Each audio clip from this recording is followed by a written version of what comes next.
What's up, everyone? Welcome to round 2 of the Portland Monthly Premodern Paper Magic Afternoons March 2025 tournament. We got two pretty interesting takes on two pretty well-established decks, so let's just get into those deck lists. First up is Jerry with blue-red Stiflenought. Now, Stiflenought is a deck that I'm sure most people familiar with the Premodern format are aware of. It's one of the top decks in the format. However, there is a red variant where you opt for a bit more burn, as well as several copies of the card Fling as an alternate way to have your Dreadnought go face. Really quick, I want to call out that a lot of these cards are actually proxies. You may notice the Grim Lavamancer, Lightning Bolts, Polluted Deltas, the basic lands also being pretty dead giveaways. I just want to reinforce that Portland Monthly Premodern is 100% proxy friendly. We don't give a shit as long as you come to play. Anyways, this is a fantastic list. I've had the pleasure of playing against this deck quite a bit while Jerry's been tinkering with it, and it does a lot. In addition to the Phyrexian Dreadnoughts, like I mentioned, there is 3 Grim Lavamancers, so a few more creature threats than the typical blue list. It is also running 4 copies of Fire Ice, 2 Incinerates, 4 Lightning Bolts, and again, the I mentioned 3 Flings. So there is quite a bit more burn in this list. You are trying to get your opponent down to that magical 12 number and then hopefully flinging a Dreadnought or being able to swing in with one, assuming you were able to stifle the trigger or use Vision Charm on it. Other than that, the sideboard has 3 Annuls, 1 Chain of Vapor, 1 Divert, which is really cool to see, 1 Hydroblast, 2 Overloads, 2 Price of Progress, which is interesting given the amount of non-basic lands in his own deck, but I get it. It's a little extra damage and is especially good against, say, an Oath Terrorboard deck. 1 Pyroblast, 1 Pyroclasm, 1 Searing Rays, which is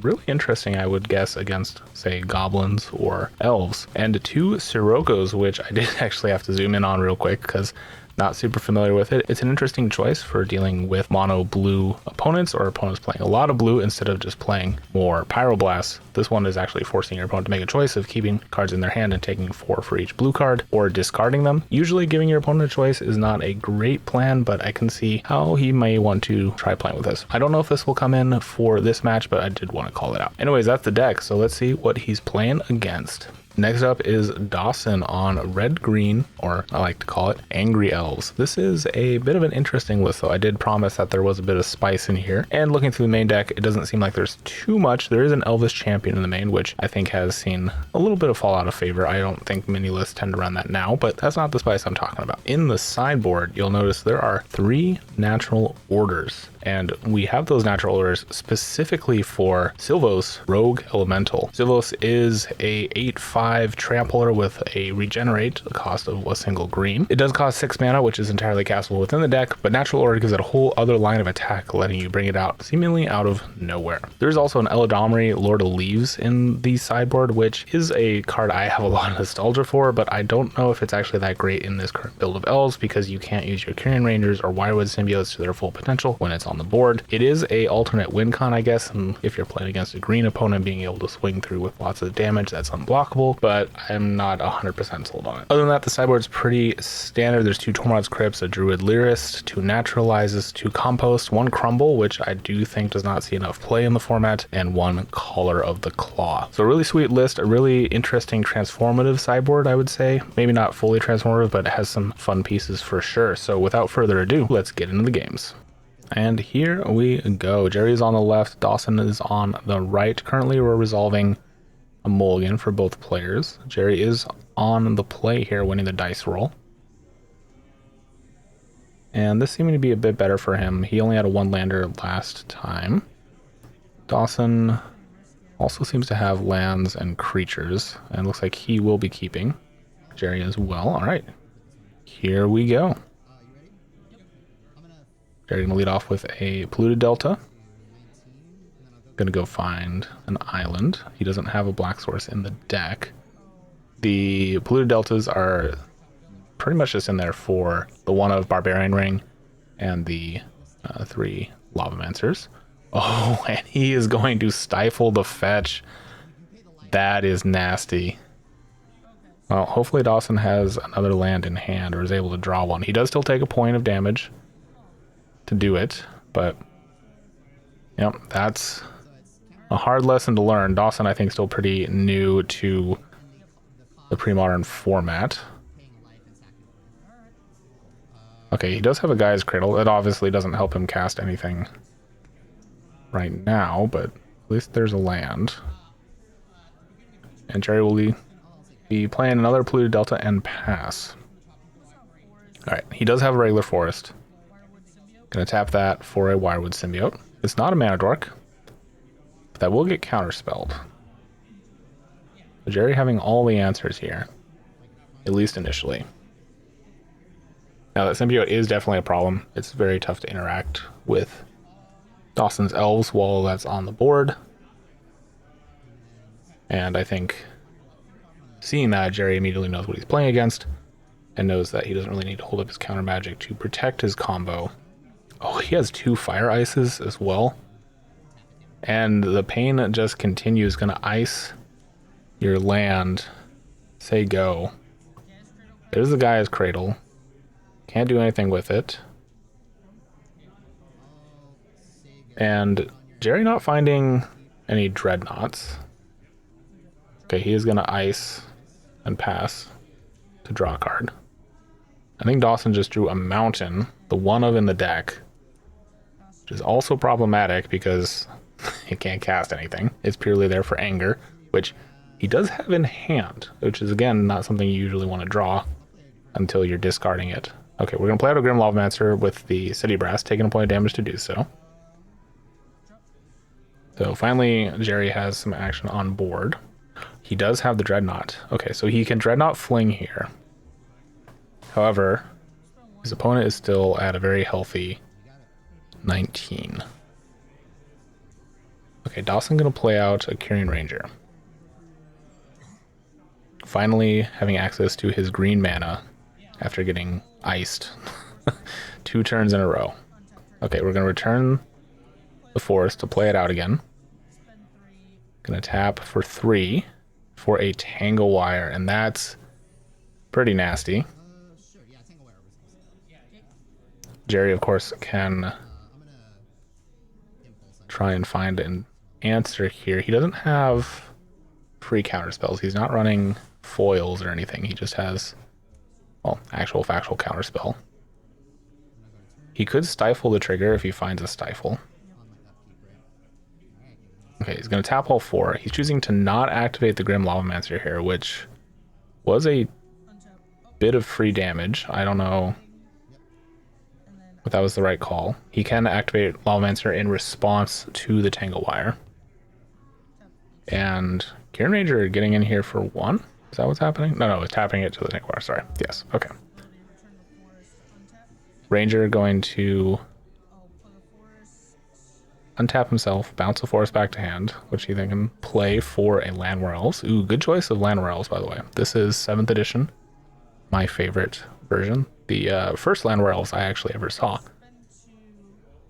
I think, I'm pretty sure. It's definitely the one I had growing up and playing. My first real deck was in 7th edition. I had, picked up cards here and there and played like kitchen table stuff before then, but 7th was the first real deck.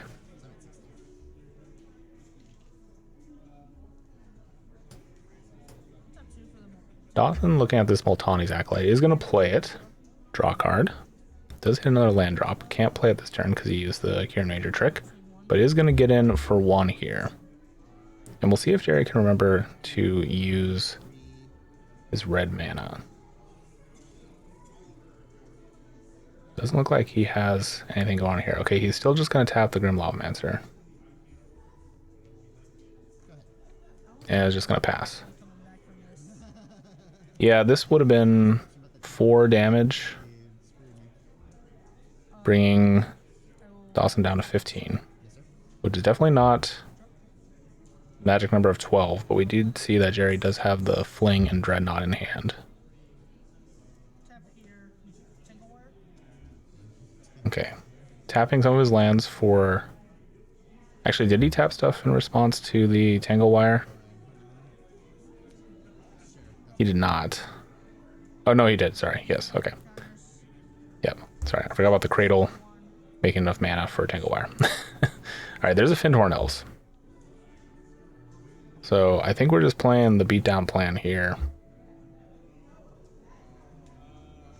I did play against Dawson, I think, the next round here. Oh, yeah. Forgot to pay for the Echo cost for Multani. I'm glad he caught that because I missed that. But he's going to still swing in for 2.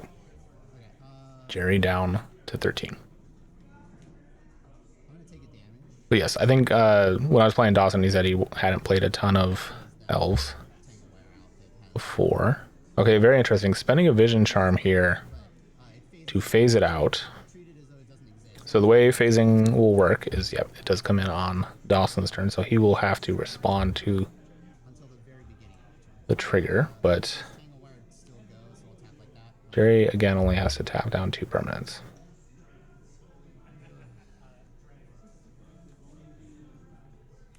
All right, we're going to opt here. I think looking for another land drop. Little land light. He does have a stifle. And it's just going to pass. So at this point, this is, I think, 6 damage that Jerry has missed with the Lavamancer. And at this point, I think it is actually relevant too. We're almost at the point where he can fling the Dreadnought.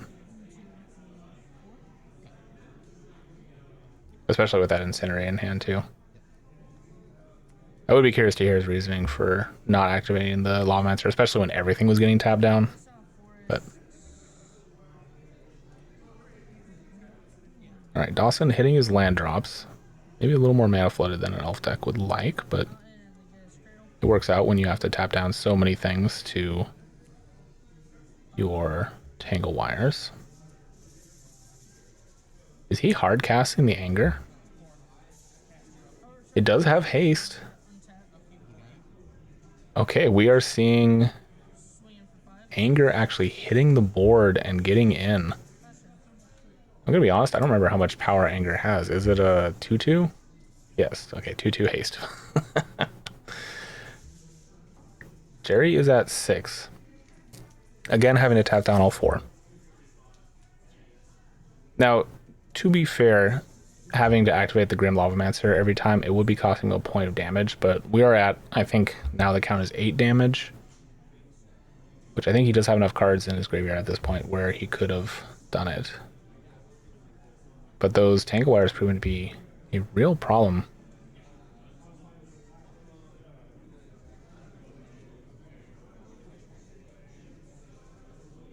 Oh, and he is opting here in response. Okay. So at least doing that.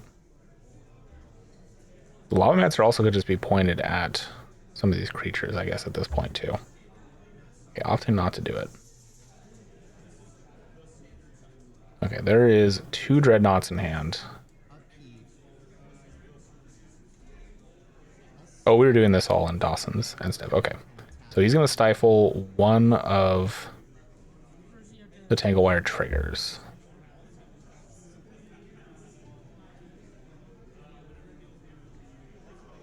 And then just needs to tap down 1 card and draw a land to fling the Dreadnought, which is not enough. Again, he would have had to have been chipping in damage with the Lavamancer the entire time. Okay, draws for turn. If this is a land, I don't think it's a land. No, it's a Fire Ice. He can fire and kill 2 elves potentially. Kill a Carrion Ranger and the Landwar Elf. Alright, just gonna say go.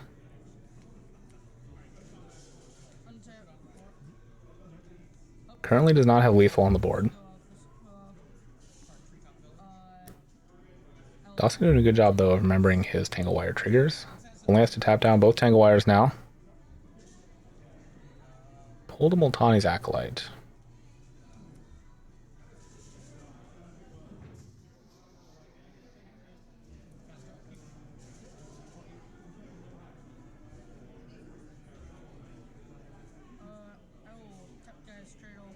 Alright, gonna tap a Cradle, make 4 mana. Play out the Multani's Acolyte, draw a card.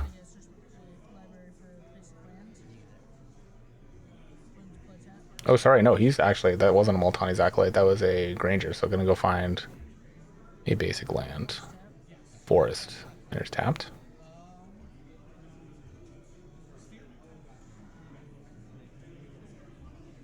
To be fair, they're both like kneeling down on the ground. cupping their hands around a plant. It's semi-similar looking art, even if they're facing opposite ways. Also still does have an echo cost too. All right, land for turn. Dawson has so many lands. And is now swinging in for 5? Yeah, 5. I think Jerry has to fire here. There's, yeah. Definitely need to kill the Carrion Ranger. Yeah, and the Llanowar Elves. Makes sense.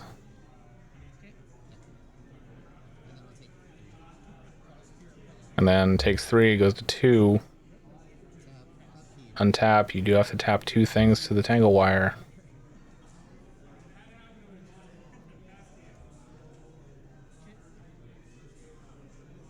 There's a Fling, and Jerry is just going to scoop it up, and we're going to go to game number 2.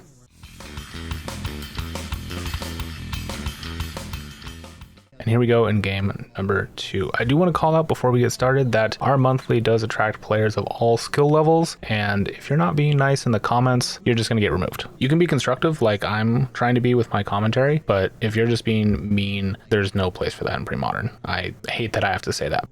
Jerry will be on the play again, and looking for a bit more action than last time, I think. Unfortunate that he either didn't want to or didn't realize that his Grim Lavamancer was live to deal with at least some of the elf threats, or at the very least be chipping away damage, so that Fling and Dreadnought in hand became possible, but I think there was only maybe even the last turn where he had the chance to even do it. Unfortunate. Looks like both players are going to be mulliganing here again, so we're going to see both players starting on 6. Usually the Dreadnought lists mulligan pretty well because they have a lot of card selection.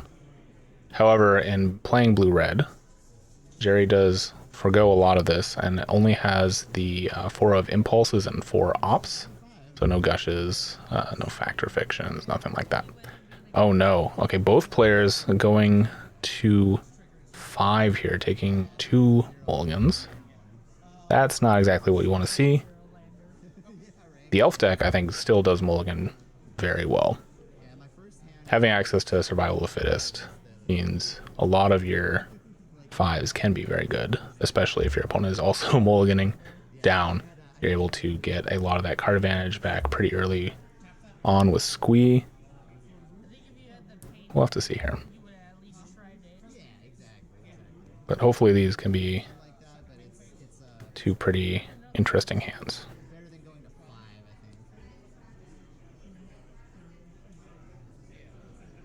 Alright, there is a survival in Dawson's hand. And I see lands and spells in Jerry's, so that's probably good enough. I see a lightning bolt. Looks like he's gonna be getting rid of the Fling. Getting rid of the lightning bolt actually too, which is very interesting against a creature heavy deck, but I'm not sure what else is in his hand currently. He might just have the Dreadnought combo. Okay, he's gonna sack a Polluted Delta here. Go grab an island. And just pass to Dawson. Dawson did bring in his Eladamri. There was a decent amount of interaction. There you go, turn 1 Llanowar Elves, exactly what the elf deck wants to do. And again, excellent choice on Llanowar Elf art. Okay, Jerry gonna opt in the end step. Draw for turn. Well, draw for the opt and then draw for turn. Hits another island. Say go. Ooh, he has the annul ready and waiting for that survival. Wait, did Dawson put the survival at the bottom of the deck? I sure hope not. That is his best way of getting out of mulligan to 5. Again, he is a relatively new player with the deck. Maybe not realizing the awesome power that is survival. Okay, we are just going to ramp out here. Carrion Ranger, Fyndhorn Elves, and Jerry going to impulse in response. And in response to that, he's going to crack. Probably just go get another forest. Yeah. I think when you have that much green mana up and your opponent doesn't have any red, maybe you go get the mountain just to have it. It's part of what those wooded foothills are in there for. But if he doesn't have the survival in hand anymore, which it doesn't look like he does, it does make the mountain less good. Because ideally, in this line, you'd be pitching one of your elves, probably the Eladamri, really, to go get Anger, and then pitch the Anger, go get Squee, and then pitch the Squee, go get whatever you actually want. Probably a Priest of Titania. And next turn you get the symbiote and you're able to do wombo combo things. Alright, Jerry with a red source, finally. He's going to fire, hitting both the Kieran Ranger and the Llanowar Elves. And Dawson, I think, wishing he could have played his Eladamri. Or that Caller of the Claw that he just drew. That's rough. He also has a Tormod script here, which... Okay, we got a reader here, which is fair. Eladamri is legal, printed in Tempest for Premodern. Just doesn't see a lot of play because, like I mentioned, it does turn off your Kieran Rangers, your Wirewood Symbiotes. All your elves get Shroud, is what it says, and Forest Walk. So you're not able to target any of your own elves with all the untapping shenanigans. Okay, plays out a Tormod's Crypt. I don't think that's a good card in this matchup. He did see a Grim Lavamancer game 1. So it's possible he thinks the graveyard is a bit more important, but I don't think that's worth bringing in. Gonna swing in for 3.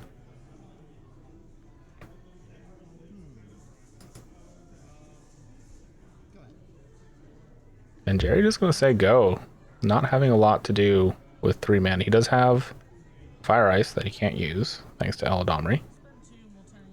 Actually, he could target Eladamri. The Oracle text, I believe, is all other elves. So he could kill the Lord.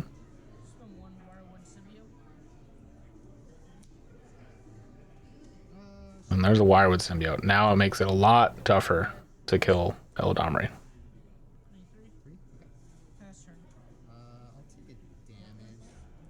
Alright, we are going to fire here.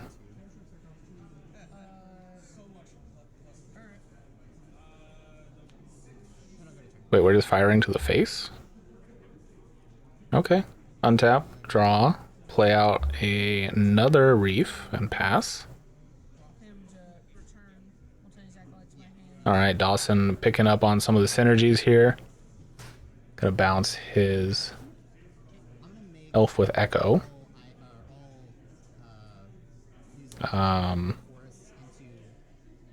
The Vision Charm happening here. What are we selecting on Vision Charm?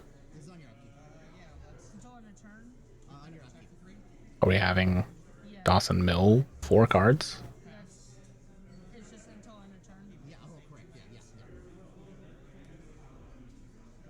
I'm a bit confused. It can't target a creature.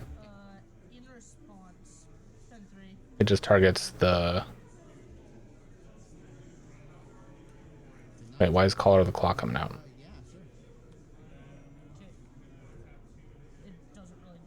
I'm very confused as to what's happening here.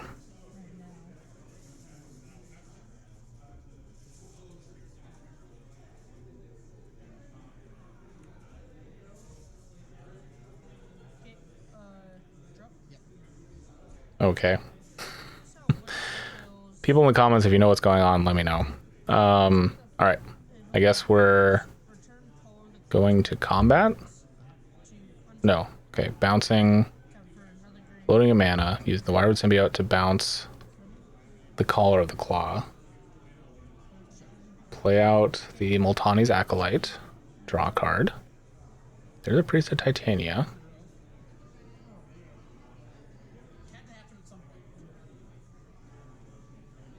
This is a very strange match. Jerry does have a Stifle. And is really hoping he sees a Dreadnought, I think. Okay. Dawson gonna crack his second Wood Foothills down to 16. Still not at that magic 12. Gonna grab a forest again. At this point, I do think you'd grab a mountain for sure. just in case you're able to get that anger online. And it's pretty clear that he does not have survival. He did put it on the bottom. I do want to say again that Dawson is not super familiar with this deck. I think this was his first time piloting it, so chalk that up to inexperience with elves, which is a very difficult deck to play.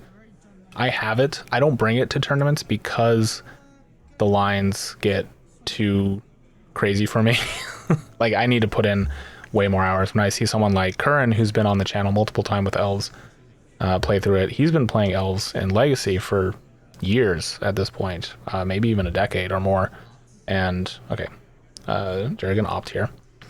But yeah, to finish my thought, elves is a very complicated deck. It's very easy to misplay. It's very easy to not do the ultimate optimal play. But yeah, okay, we're gonna chain a few things together here on end step, and then Dawson, or I guess that's, sorry, on his turn, and then pass to Dawson. Dawson again bouncing the Multani's Acolyte with the Wirewood Symbiote. There's a Tangle Wire. That's very good here for sure. Tangle Wire, I think, one of the not so secret best cards in elves. You put so many permanents on the board, Tangle Wire does not really affect you very much. Okay, that will get annulled. Jerry holding on to that card since the beginning of the game, hoping to hit a survival with it, but he will definitely take a Tangle Wire.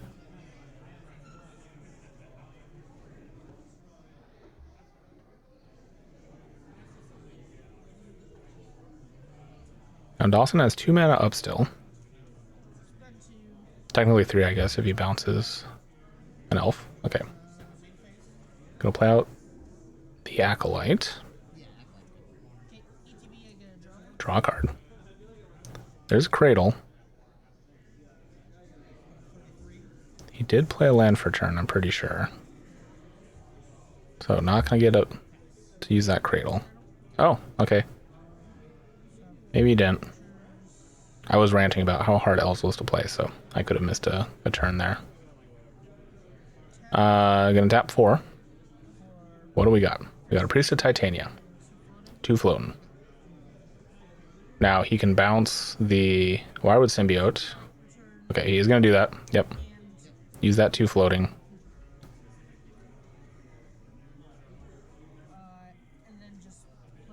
Play it out again. Yep. Draw a card. And now can go to combat and swing for 4. Jerry down to 2. And needing something here. Oh, I don't think that's it. Yeah, we are going to impulse. And the camera gets bumped right at the end. All right, we're going to get a scoop here. Dawson taking it down in a clean 2-0. And that's going to do it. Very interesting games of Magic. I think some of it was just some weird variants, and I think some of it is just getting a little more familiar with decks, more familiar with format archetypes for sure from both players. But yeah, thanks to all you guys for watching. If you made this far, make sure to like and subscribe. That is the best way to support the channel. If you want to leave a comment down below, that also helps YouTube show that you're enjoying the videos and engaging with them. And if you want to support the channel financially, there is a Patreon link in the video description. That money goes towards travel expenses, both to making it to this tournament, but also traveling to other tournaments. I'm headed up to Seattle in a few months to cover their old school events, and I would love to do some more pre-modern traveling too. So yeah, if you want to support that way, I am actually going to start showing supporters on the video, and yeah, it would be really cool if you did.